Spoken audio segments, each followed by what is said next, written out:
तो कक्षा 11वीं में तुम लोग कई टाइप के फंक्शन देख के आए हो, याद होगा। Polynomial function, rational function, greatest integer function, है ना। तो अब ये सारे थे फंक्शन। तो ये किस फॉर्मेट में होते थे? ये इस फॉर्मेट में होते थे, y is equal to f of x. फिर हमने इनके ग्राफ भी दिखे थे, मॉड्यूलस फंक्शन था, सबका हमने ग्राफ बनाया था, उनको एनालाइज किया, समझा क्या होता है, कैसा होता है।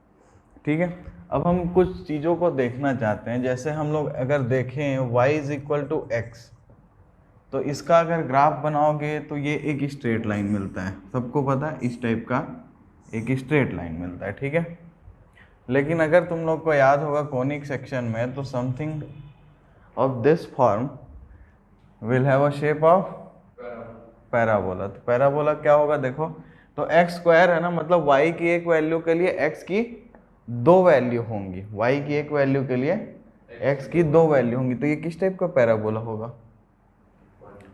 ऐसा होगा कि ऐसा होगा? ऊपर में मुंह खुलेगा इसका, कि मतलब दो पैराबोला बोल सकते हो ना, एक हॉरिजॉन्टल पैराबोला, एक वर्टिकल पैराबोला। सोचो अगर मैं यहाँ पे ड्रॉ करके बताऊँ, तो ये अगर पैराबोला है देखो, तो ये x की एक वैल्यू है जिसपे y की दो वैल्यू आ रही है, तो ये नहीं है। ठीक है, दूसरा अगर देखें हम लोग, तो अगर ये इस टाइप से ड्रॉ करोगे, तो यहाँ देखो ये y की एक वैल्यू होगी जिसपे x की दो अलग अलग वैल्यूज हो सकती हैं, देखो -x और +x। ठीक है, तो y is equal to x square जो है वो किस फॉर्मेट में होगा? ये होगा कुछ इस तरीके से। ठीक, अब अगर देखा जाए y is equal to x cube कैसा होगा, तो y is equal to x cube अगर प्लॉट करोगे, तो मुझे थोड़ा आइडिया है कि जैसे जैसे पावर्स बढ़ती है ना, ये जो ऐसा स्लोप है ना, ये होता जाता है। तो y is equal to x कुछ इस टाइप से होगा। ठीक, और ये आगे ऐसे बढ़ता जाएगा, जैसे जैसे मैं पावर्स बढ़ाऊंगा, ये जो लाइन है और स्ट्रेट होती जाएगी। ठीक है, लेकिन क्या एक इस टाइप का फंक्शन हो सकता है 10 की पावर x? ये भी हो सकता है। और ये जितने भी ये जो इस टाइप के x के फंक्शन होंगे ना, x क्यूब, x की पावर्स वाले, मतलब पॉलिनोमियल फंक्शंस, उनसे बहुत ही ज़्यादा तेज़ी से ये राइज करने वाला है। 10 की पावर x का ग्राफ कुछ इस तरीके का दिखेगा, और ये वाला पॉइंट हमेशा हमको पता रहेगा। वो पॉइंट क्यों पता रहेगा?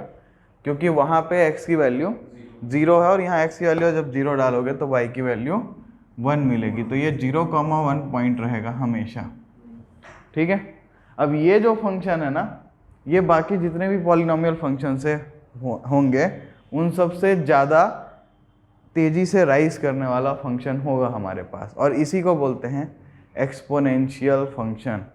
क्या बोलते हैं? और इसमें ये जो नीचे वैल्यू 10 है ना, ये एक्चुअली कुछ भी हो सकता था। तो ये फंक्शन कुछ इस तरीके का भी हो सकता था कि नीचे जो b है वो कोई भी वैल्यू हो सकता है। और अगर हम लोग राइज करने वाली फंक्शन की बात करें, वो फंक्शन जो वैल्यू राइज कर रहा हो, मतलब ये इस तरीके से ऊपर जा रहा हो, उसके लिए एक चीज़ तुम लोगों को पता होनी चाहिए कि b की वैल्यू 1 से तो ज़्यादा होनी चाहिए।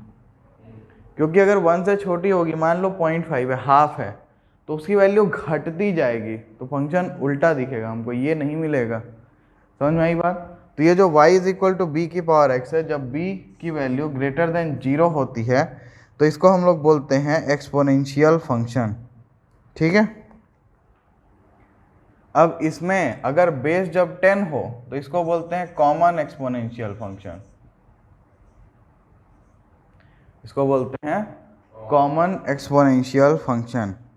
और उसके अलावा एक हमने ना क्लास 11th में एक एक्सपोनेंशियल सीरीज देखी थी, याद करो। तो 1 + 1/1 factorial plus 2/2 factorial plus 3/3 factorial, ऐसे ही करके ये एक इनफाइनाइट सीरीज थी।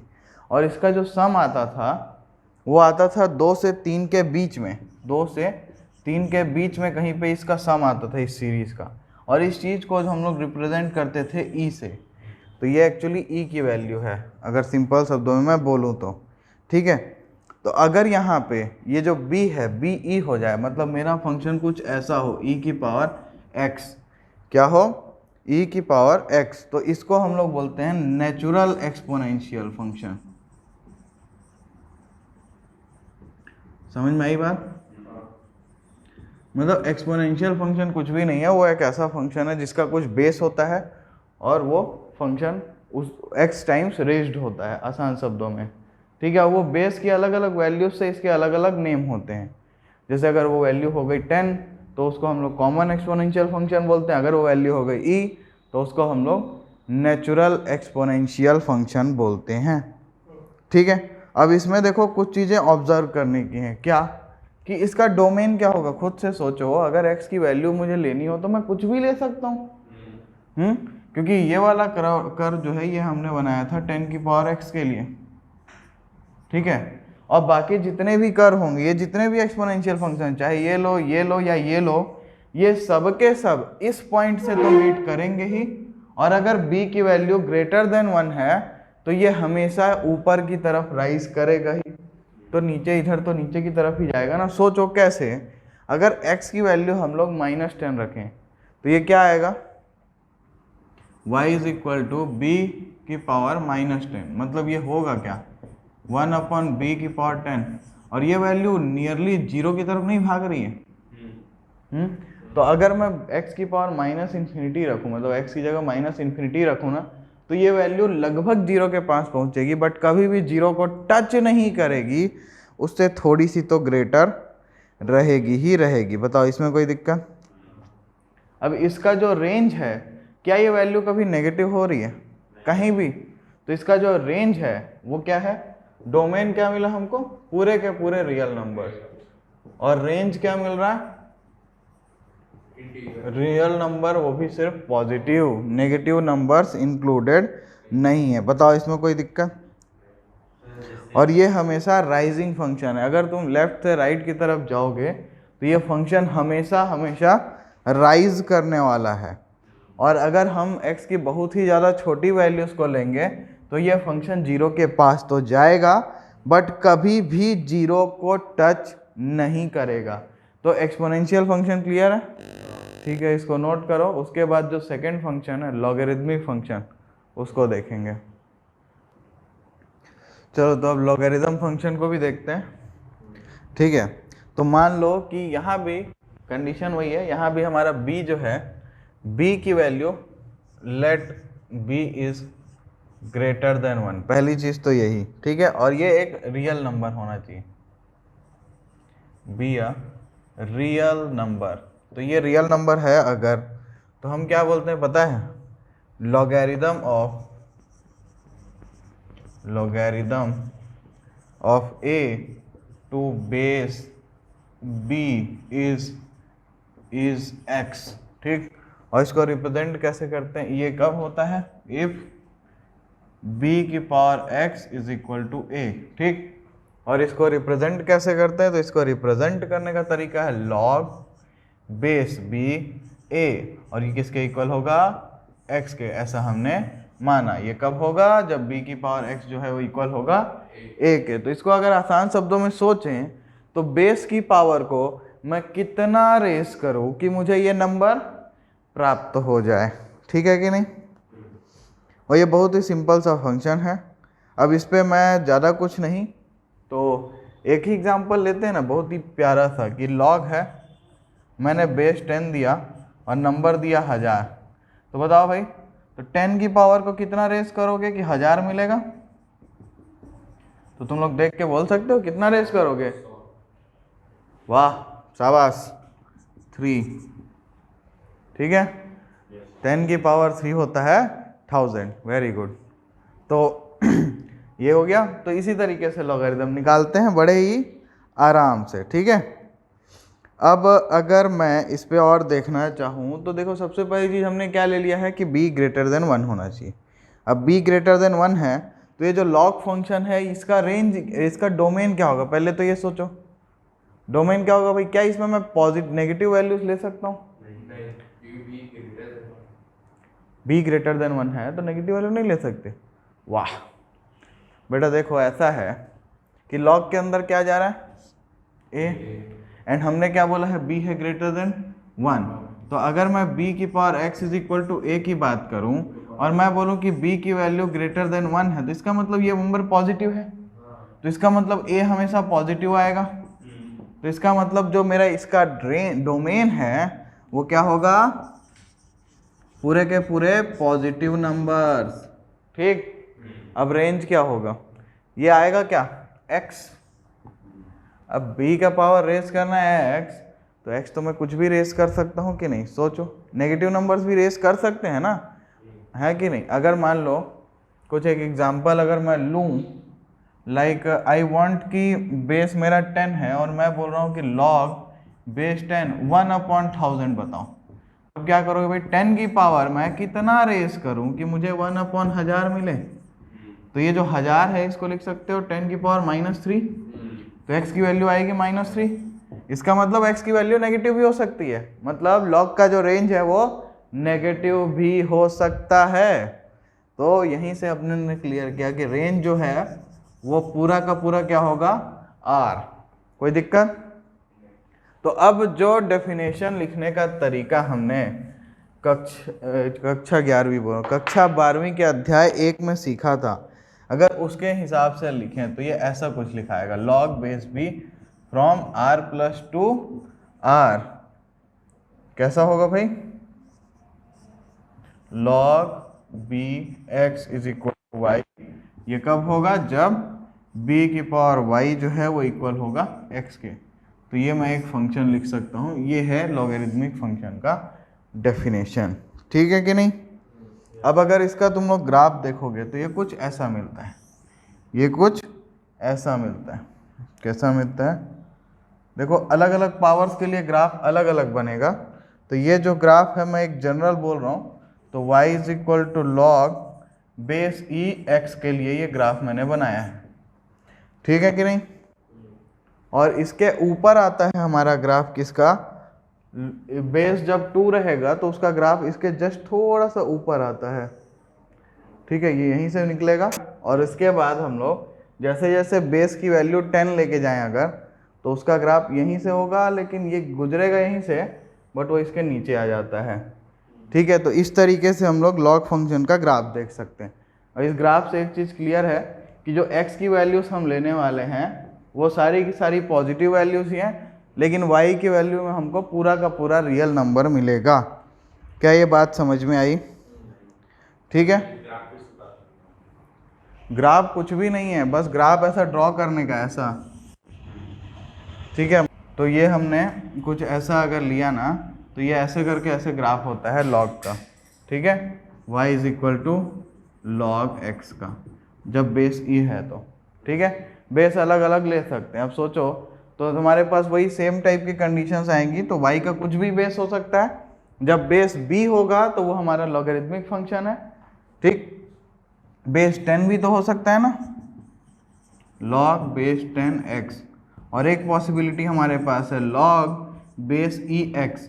तो जब बेस e होता है तो इसको बोलते हैं नेचुरल लॉग। इसको क्या बोलते हैं, नेचुरल लॉग। और कई बार इसको ln से रिप्रेजेंट करते हैं। ठीक है, और हमारे केस में क्या है कि हम जब भी ये डिफ्रेंशिएशन पढ़ रहे हैं ना, बेसिकली आसानी से डेरिवेटिव ही तो निकाल रहे हैं, तो हम लोग क्या करेंगे, जहाँ भी लॉग लिखा होगा ना हम उसको मानेंगे कि वो नेचुरल बेस ही है, मतलब ई है सबका बेस। ऐसा हम मान के चलेंगे इस चैप्टर में। हर बार लॉग का बेस डिफाइन नहीं रहेगा, हमारे लिए हर जगह नेचुरल लॉग ही रहेगा। कोई दिक्कत। अच्छा, बेस 10 रहेगा तो वो क्या रहेगा, वो कॉमन लॉग हो जाएगा। कॉमन लॉगरिदम बोलना चाहिए, पूरा लिखना चाहिए हम लोगों को। ठीक है कि नहीं। तो ये लॉगरिदमिक फंक्शन है अपना। ठीक है ना। और ये ध्यान रखना है कि लॉग में कभी भी नेगेटिव वैल्यूज नहीं जा सकती, क्योंकि हमने ये चीज़ अभी देखी ना कि b अगर ग्रेटर देन 1 रहेगा तो ये हमेशा हमेशा a की वैल्यू को पॉजिटिव ही रखेगा। ठीक है, रेंज भी हमने इसका देख लिया। अच्छा, ये फंक्शन देखो, ये पॉइंट जो है ये क्या होगा, ये जो पॉइंट बार बार देख रहे हैं, ये पॉइंट से ही सबके सब मीट करके जा रहे हैं। इसका रीज़न क्या है, तो देखो अगर मैं x की वैल्यू यहाँ पे y 0 है, यहाँ पे y 0 है, और यहाँ जो हम लोग फंक्शन लिखे इस हिसाब से देखेंगे ना, तो y की वैल्यू जैसे ही 0 रखोगे तो क्या आएगा, x की वैल्यू b की पावर 0, मतलब x की वैल्यू 1 आएगी। तो ये जो पॉइंट है ना, ये 1, 0 है, और जितना भी लॉगरिदमिक फंक्शन होगा ये हमेशा 1 और 0 के बीच, मतलब 1 और कॉमा 0 से पास होगा ही होगा। बताओ इसमें कोई दिक्कत? चलो तो इसको नोट कर लो, फिर देखते हैं कि एक्सपोनेंशियल फंक्शन और लॉगरिदमिक फंक्शन कैसे रिलेटेड हैं, और लॉगरिदम की कुछ 4 प्रॉपर्टीज जो हमको मेन देखना है हम उसको देखेंगे। चलो तो एक काम करते हैं, अब ना दोनों ग्राफ को इसी में बना के देखो, एक ही ग्राफ पे दोनों बनाओ। तो ये तुम्हारा क्या है, यहाँ पे ये पॉइंट है 0,1 और ये तुम्हारा एक्सपोनेंशियल फंक्शन है। उसके बाद तुम्हारा दूसरा ग्राफ जो बनेगा, ये ग्राफ यहाँ से नहीं, थोड़ा इसको और ऊपर जाने दो, ठीक है। उसके बाद दूसरा जो ग्राफ है ना वो कुछ यहाँ से आएगा और कुछ ऐसा होगा, ये पॉइंट होगा 1,0, ठीक है। अब एक काम करते हैं, अगर ये मैं लाइन यहाँ ड्रॉ करूँ ना, y = x लाइन, और ये नीचे मेरा था y = log x with base e, तो देखो ये दोनों, ऐसा नहीं लग रहा दोनों एक दूसरे का फोटो है? ये थोड़ा अच्छा बनता यहाँ से गुजरता अगर, तो थोड़ा दोनों एक जैसे दिखते एग्जैक्ट, बट एक्चुअल में होता ये है कि log x और एक्सपोनेंशियल फंक्शन दोनों एक दूसरे के मिरर होते हैं एक अलॉन्ग y = x लाइन। तो अगर तुम ऐसा सोचोगे तो इधर e⁻x बना लो और y = x पे एक मिरर रख लो, तो मिरर में जो तुमको रिफ्लेक्शन दिखेगी ना वो log की दिखेगी, ठीक है। तो यही चीज़ इन दोनों में खासियत है, बाद में अभी प्रूव करेंगे हम लोग कि दोनों फंक्शन इंटर रिलेटेड भी हैं। अब log की ना प्रॉपर्टीज़ देखते हैं हम लोग, ठीक है। तो सबसे पहली प्रॉपर्टी जो है ना वो एक्चुअली बेस चेंज करने के लिए, कि क्या हम लॉगरिदम फंक्शन का बेस को चेंज कर सकते हैं। तो चलो देखते हैं। तो मान लो मेरे पास एक है कुछ इस टाइप का, पहला पॉइंट डालो, देखो log AP है, ठीक। और मैं चाहता हूं कि मैं इसका बेस को चेंज करके इसको इस फॉर्म में ले आऊं, log B with log base B P, ठीक है। तो अब इसका क्या किया जाए, तो देखो इसको मान लेते हैं चलो कि ये जो log AP है ये अल्फा के इक्वल है, ठीक है। या इसको ऐसे पढ़ सकते हो कि log P to the base A, ठीक। दूसरा जो हमारे पास है ना B वाला, जो हमको प्रूव करना है, उसको चलो ले लेते हैं हम लोग बीटा। तो log B P = बीटा, कोई दिक्कत? तो यहाँ से तुम लोग क्या लिख सकते हो? अच्छा एक और एक्स्ट्रा लेते हैं, पहले इसको लिख लेते हैं। तो इसका क्या मतलब है कि a की पावर अल्फा टाइम्स रेस करने पे p मिलता है, इसका मतलब है b की पावर बीटा टाइम्स रेस करने पे p मिलता है, ठीक। अब एक और चीज़ हम लोग लिख सकते हैं, मान लो कि log to the base b a ये होता है गामा, तो यहाँ से क्या लिख सकते हैं हम लोग कि b की पावर गामा रेस करने से a मिलता है। बताओ कोई दिक्कत? ठीक है ना। अब देखो a की वैल्यू क्या है, b की पावर गामा, यहाँ पे पुट करके देखते हैं। तो क्या लिखेंगे, b की पावर गामा की power alpha is equal to p। ये क्या हो गया, b की power gamma alpha is equal to p, और p क्या है, b की पावर बीटा है ना, तो ये हो गया b की पावर बीटा। तो यहाँ से बीटा की वैल्यू क्या मिली, अल्फा गामा, बीटा की वैल्यू क्या मिली, अल्फा गामा, ओके। तो बीटा कहाँ पे है, बीटा क्या है, log b, नहीं log p with base a, log base p है और p है, और इनटू इसमें क्या रहेगा, अच्छा सॉरी ये इक्वल होगा, किसके इक्वल होगा, अल्फा गामा के। अल्फा क्या है, log p with base a, और ये मल्टीप्लाई किससे हो जाएगा, गामा से। गामा क्या है, log a with base b, ठीक है। तो ये हमको मिला फाइनली, ठीक है कि नहीं।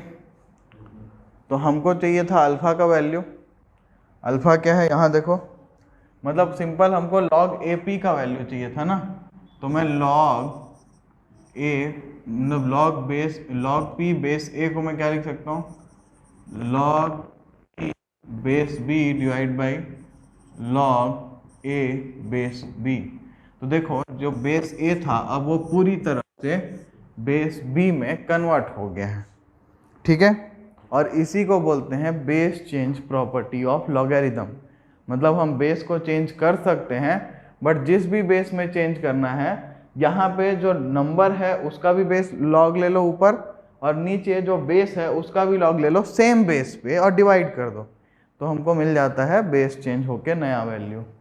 समझ में आया? चलो इसको नोट करो, फिर बाकी प्रॉपर्टीज देखते हैं इसका। तो अब अगली प्रॉपर्टी जो है हमारे पास वो थोड़ी सी इंटरेस्टिंग है, ऐसा ये बुक में बोल रहा है बट मुझे लगता नहीं इंटरेस्टिंग है, ठीक है। तो अगला जो है हमको ये वैल्यू फाइंड करनी है। सेकंड में हमको फाइंड करना है लॉग बेस b है हमारे पास और पी क्यू है, इसकी वैल्यू क्या होगी। तो चलो एक काम करते हैं, इसको ले लेते हैं alpha, log base b P Q, इसको ले लेते हैं चलो अल्फ़ा। तो इसका क्या मतलब है कि b की पावर अल्फ़ा होगा पी क्यू के इक्वल। बताओ कोई दिक्कत?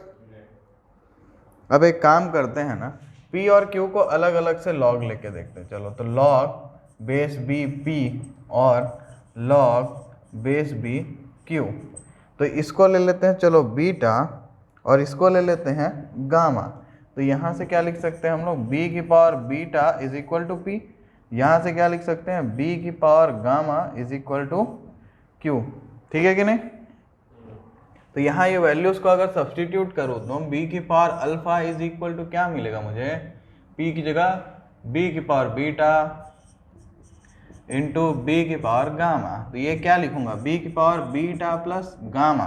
तो alpha is equal to beta plus gamma हुआ क्या, बीटा प्लस गामा। बताओ कोई दिक्कत? अल्फा क्या है भाई, log base b P Q, और बीटा क्या है, लॉग बेस b p, और गामा क्या है, लॉग बेस b q। तो ये बचपन में बताया गया है, आज इसका हमने प्रूफ भी कर लिया। बताओ कोई दिक्कत? सिंपल सा है ये, एक्चुअली इनके प्रूफ ना मजाक जैसे ही हैं। जैसे तीसरा अगर देखें, तीसरा जो है हमारे पास वो है ये log base b p square. तो इसको क्या लिख सकते हो, p स्क्वायर है ना, तो दो बार इसको मल्टीप्लाई करोगे तो होना क्या है, दो बार ऐड होगा। तो मैं अगर डायरेक्ट लिख दूं आंसर तो तुम लोग बुरा मान जाओगे क्या, ठीक है। अगर इसी चीज का मैं ये बोलूं तो n log b, ये बताओ चलेगा, n बार ऐड होगा भाई, आ गया ये, ठीक। एक और ट्राई करो, तो तीसरा के बाद ये अपना चौथा क्या है, log base b x upon y, log base b x upon y। Minus हो जाएगा, ऐसा दिख रहा है हमको, फील हो रहा है। सोचो क्यों, क्योंकि यहाँ ये p अपॉन क्यू हो है, हम जो लेंगे पी क्यू लेंगे, ये अंदर में जो पी क्यू है ये अब x बाई वाई है, x बाई वाई अल्फा आएगा, वैल्यू पुट करेंगे तो माइनस में आएगा, बीटा माइनस गामा, माइनस में आंसर आ जाएगा। तो ये जो वैल्यू है ये क्या होगी, log base b x minus log base b y। बताओ इसमें कोई दिक्कत? अब जो असली सवाल ये था कि मैं बोला था कि हम लोग दोनों लॉगरिथम और एक्सपोनेंशियल फंक्शन के बीच का रिलेशन फाइंड करने वाले। तो समझने के लिए ये सवाल ये है हमारे पास कि क्या ये ट्रू है, बताओ कि x is equal to e की पावर लॉग x होता है, क्या ये ट्रू है, ये प्रूफ करना है। तो एक काम करते हैं ना, चलो लॉग ले लेते हैं दोनों साइड, तो क्या हो जाएगा, log x is equal to log of e की पावर लॉग x। बताओ कोई दिक्कत? अभी पावर वाला फॉर्मूला अभी ताजा पढ़े हो, तो लॉग बाहर आएगा, ये कुछ ऐसा नहीं होगा, log x is equal to log x into log e। बताओ आएगा ना, और e और log तो 1 हो जाएगा, है ना। तो यहाँ से क्या मिलेगा, log x is equal to log x, बोले तो x is equal to x, हे तो इसका मतलब LHS और RHS इक्वल हैं तभी तो आया, LHS और RHS इक्वल हैं तभी तो ये आया। तो बताओ हो गया ना प्रूव? बट इसका जो प्रूफ का मेथड है वो कुछ इस टाइप से है, बुक में जो किया हुआ है उसने क्या बोला है कि हम ले लेंगे इसको, ऐसा ले लेंगे क्या, let y is equal to e की पावर log x। तो यहाँ पे हो जाएगा log y, यहाँ पे हो जाएगा log y, यहाँ से हो जाएगा log y is equal to x, तो ये हो जाएगा y is equal to x। अब y क्या है, y है e की पावर log x, तो e की power log x is equal to x। तो चाहे ये मेथड यूज करके लाओ चाहे डायरेक्ट लॉग लेके लाओ, हुआ तो प्रूफ हो ही ना भाई। LHS RHS को अगर इक्वल प्रूफ कर दिए तो तुमने जो चीज़ ली थी वो तो प्रूफ हो ही गई। अब y मान के करो चाहे अलग अलग करो क्या ही फर्क पड़ता है, ठीक है। अब जो ये दोनों फंक्शन है ना इनका डिफरेंशिएशन में एक अलग ही रोल है, इनकी अगर अलग ही इम्पोर्टेंस है। जो हम लोग मैंने जब स्टार्ट किया था तो फॉर्मूला में मैंने लिख दिया था कि log x का 1/x होता है, पर उसको हमको एक बार दोबारा यहाँ पे लिखना है। चलो इसको नोट करो। चलो तो अब असली काम करते हैं जो इस चैप्टर के लिए करना था। अभी तक तो हमने क्या किया, दोनों फंक्शंस को डिफाइन कर लिया कि लॉगरिथमिक फंक्शन क्या होता है तो ये होता है, एक्सपोनेंशियल फंक्शन क्या होता है तो ये होता है। अब दोनों को डिफ्रेंशिएट करके देखना है, ठीक है। तो दोनों को डिफ्रेंशिएट करना है ना, तो हमारे पास होता क्या है, हमारे पास होता है एक तो है ये क्या है y is equal to e की पावर x। तो ये ना वो जो स्कूल में एक ढीठ बच्चा होता है ना जो कभी नहीं बदलता, वो कांस्टेंट रहता है, चाहे उसको कुछ भी बोल लो वो नहीं बदलेगा, ये वैसा ही है। तो ये बदलेगा नहीं ना, जैसे ढीठ बच्चा नहीं बदलता है ये भी बदलता नहीं है। तो अगर इसको मैं डिफ्रेंशिएट करूँ विथ रिस्पेक्ट टू x तो dy बाई dx जो होता है ना वो e की पावर x ही होता है। ये अपना नेचर बरकरार रखता है। और ये बाद में जब पढ़ोगे इंटीग्रेशन ना तो पता चलेगा ये इंटीग्रेशन से भी कोई फर्क नहीं पड़ता है इसको। यह बोलता है तुमको जो करना है करो, हम नहीं सुधरेंगे, हम नहीं बदलेंगे, ठीक है। इसके बाद दूसरा जो फंक्शन है हमारे पास वो है log x का। तो इसका निकालोगे अगर dy बाई dx तो ये आता है 1/x, ठीक है। तो ये इतना अगर आप याद कर सकते हो तो बड़े आराम से हम कुछ एग्जाम्पल कर लेते हैं और एक्सरसाइज 5.4 सॉल्व कर पाओगे। तो सबसे पहला ही सवाल तुम्हारा दिमाग खराब करने के लिए आ रहा है जो कि है कुछ ऐसा, y is equal to e की पावर माइनस एक्स। सारे सवाल क्या है, इनका एक ही स्टेटमेंट है, differentiate with respect to x। इसको करना है भाई। अब तुम लोगों का दिमाग काम कर रहा हो अगर तो तुमको ऐसा दिखेगा कि ये दो फंक्शन से मिलके बना है, एक फंक्शन है e की पावर x और दूसरा है माइनस एक्स। तो हम इसमें यूज करेंगे चेन रूल का। तो हम क्या लिखेंगे, dy by dx is equal to क्या लिखेंगे भाई बताओ। सबसे पहले e की पावर माइनस एक्स तो वैसे ही रहेगा, फिर into D by D x of minus x. तो क्या आएगा, ये आएगा -1 तो माइनस ई की पावर माइनस एक्स। आ गया आंसर, बहुत ही सिंपल, समझ में आया। दूसरा है जो कि और बेकार लगता है मेरे को, जो मैं ऑलरेडी यूज कर चुका हूँ, साइन ऑफ log x। इसका आंसर क्या होगा भाई, पहले साइन का क्या होगा तो क्या लिखोगे cos ऑफ log x, उसके बाद log x को डिफरेंशिएट करके लिखोगे 1/x। तो आ गया आंसर। बताओ इसमें कोई दिक्कत। नेक्स्ट जो हमारे पास है वो है cos इनवर्स e की पावर x। क्या है, cos इनवर्स e की पावर x। तो ये फिर से दो फंक्शन से मिलके बना हुआ है, एक है अपना cos इनवर्स और दूसरा है e की पावर x। तो सबसे पहले ये तो ये इज इक्वल टू y होना चाहिए था, मैंने नहीं लिखा है। तो dy बाई dx जो होगा वो क्या होगा, पहले cos इनवर्स को करते हैं। चलो तो cos इनवर्स का क्या होता है, -1/√, क्या होता है 1 माइनस एक्स स्क्वायर। तो 1 माइनस एक्स का काम कौन करेगा, ये पूरा e की पावर 2x। फिर डिफरेंस ढीठ आदमी है वही रह जाएगा। तो आंसर आ गया, बहुत ही प्यार से बताओ कोई दिक्कत। इसके बाद हम लोग एक और सवाल करते हैं जो कि है e की पावर cos a। e की पावर कॉस एक्स। फोर्थ सवाल क्या है हमारा, वो है y is equal to e की पावर कॉस एक्स। फिर से ये दो फंक्शन से बना हुआ है, एक ई की पावर एक्स और एक कॉस एक्स। तो डिफ्रेंशिएट अगर करेंगे तो सबसे पहले किसको करेंगे चेन रूल से, ई की पावर एक्स को। तो ये ई की पावर एक्स कॉस एक्स तो चेंज नहीं होगा, फिर कॉस एक्स का माइनस साइन एक्स आंसर आ जाएगा। बताओ कोई दिक्कत? तो final answer minus sine x into e की पावर कॉस एक्स। कोई दिक्कत? तो ये इतने आसान आसान सवाल से भरा पड़ा है आपका एक्सरसाइज 5.4, जिसमें हैं 10 सवाल, जिसमें लगने नहीं चाहिए थे 10 से ज़्यादा मिनट। तो ट्राई करो, फिर मिलेंगे अगली क्लास में।